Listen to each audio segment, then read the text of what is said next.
Sebelum berkendara dengan kendaraan roda 4, pengemudi wajib mengecek kondisi kendaraannya guna menjaga keamanan dan keselamatan dalam berlalu lintas. Ada 3 tahap prosedur dalam melakukan pengecekan kendaraan roda 4, yaitu bagian luar, bagian bumper depan dan belakang untuk memastikan apakah ada yang baret atau lecet, bagian kaca pintu samping, kaca belakang, kaca depan, dan kaca spion untuk memastikan tidak adanya keretakan atau lecet. Bagian ban kendaraan meliputi pengecekan baut roda untuk memastikan apakah masih kencang atau kendur.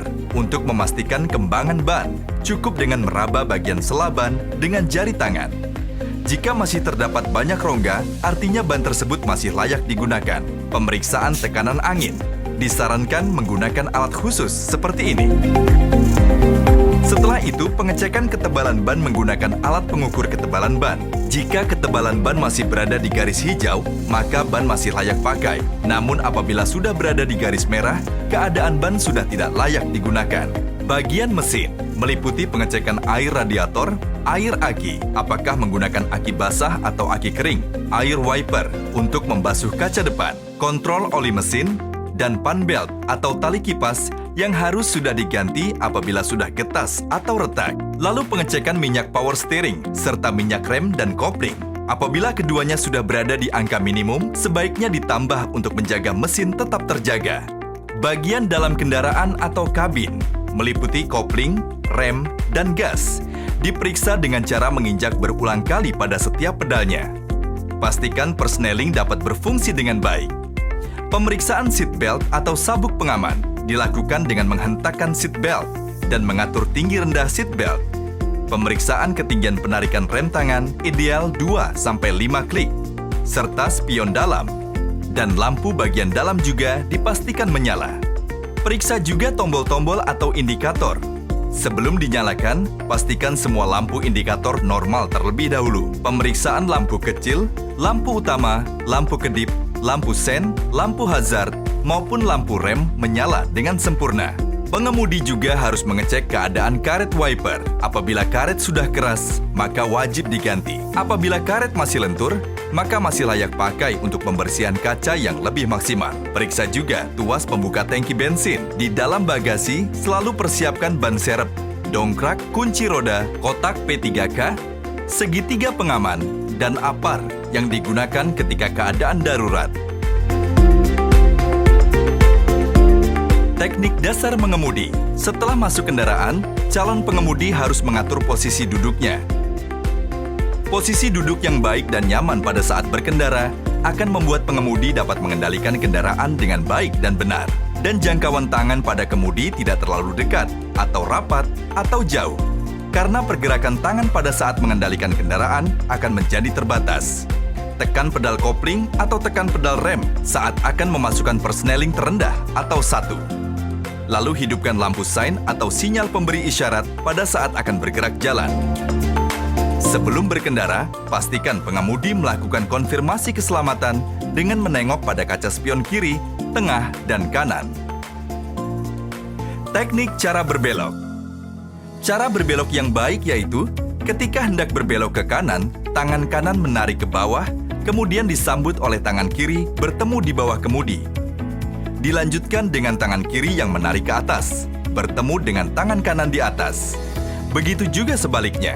Setelah tangan selesai pada posisi belok, kembali lagi di posisi 9-3. Untuk memperlancar teknik keterampilan mengemudi, pengemudi harus menguasai beberapa tahap, meliputi teknik maju mundur. Teknik ini dilakukan pada mobil maju lurus dengan kecepatan kurang lebih 10-20 km per jam. Kemudian melaksanakan mundur lurus tanpa menyentuh traffic cone. Ketika memposisikan mobil bergerak mundur, pastikan menggunakan 2 teknik yang meliputi kepala pengemudi menoleh ke spion dan kepala pengemudi menoleh ke belakang untuk memastikan tidak ada yang melintas ketika mobil mundur. Teknik zigzag atau slalom.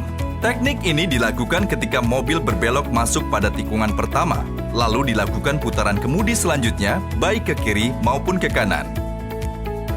Sama dengan melakukan zigzag mundur, memutar kemudi ke kiri atau ke kanan, lalu pandangan mata fokus ke depan maupun ke belakang. Teknik parkir paralel.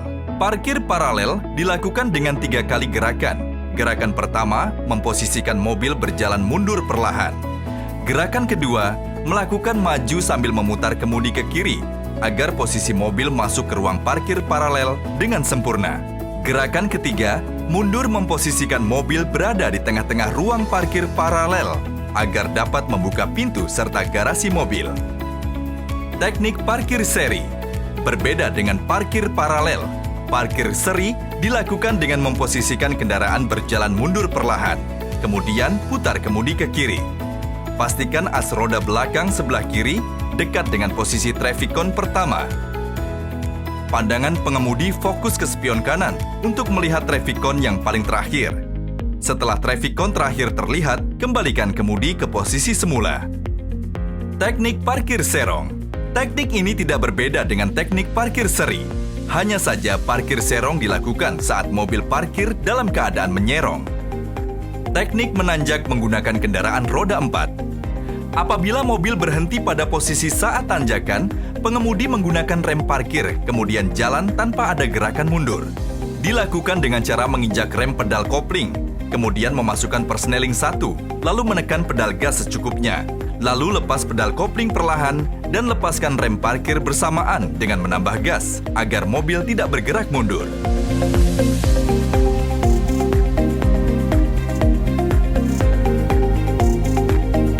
Teknik menurun menggunakan kendaraan roda 4. Apabila mobil berada pada posisi turunan, kemudikan mobil dengan melakukan pengereman dengan cara memindahkan kaki kanan dari pedal gas ke pedal rem. Kemudian tekan pedal rem dengan perlahan. Teknik menikung, yaitu tindakan yang dilakukan pada saat mendekati sudut jalan dan tikungan sepanjang jalur.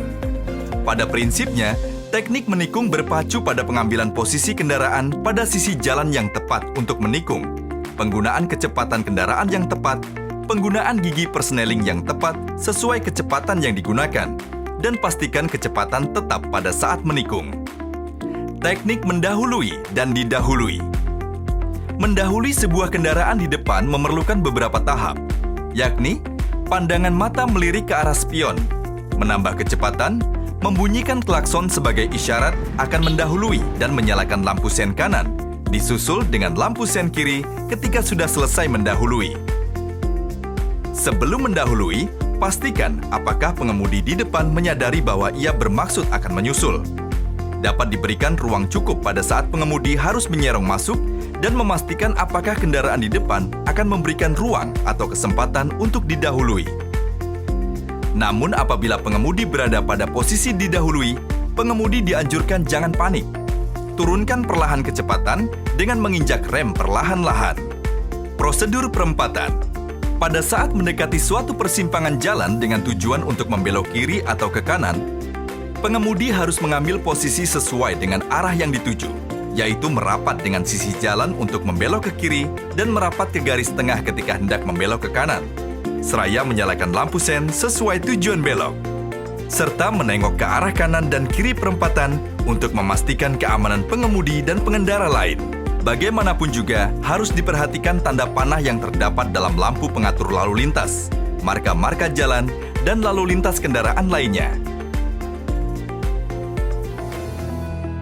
Kesalahan dalam mengemudi atau understeer dan oversteer. Dalam berkendara, tidak dapat dihindari kesalahan-kesalahan yang kerap kali terjadi pada saat mengemudi, yakni understeer dan oversteer. Understeer diakibatkan karena ban depan kehilangan kendali karena kecepatan kendaraan yang terlalu kencang. Pada saat understeer, mobil sulit berbelok, bahkan tetap meluncur lurus meski roda sudah diputar. Berbeda dengan understeer, oversteer terjadi di mana bagian buritan mobil terbuang, sehingga membuat mobil cenderung mudah tergelincir.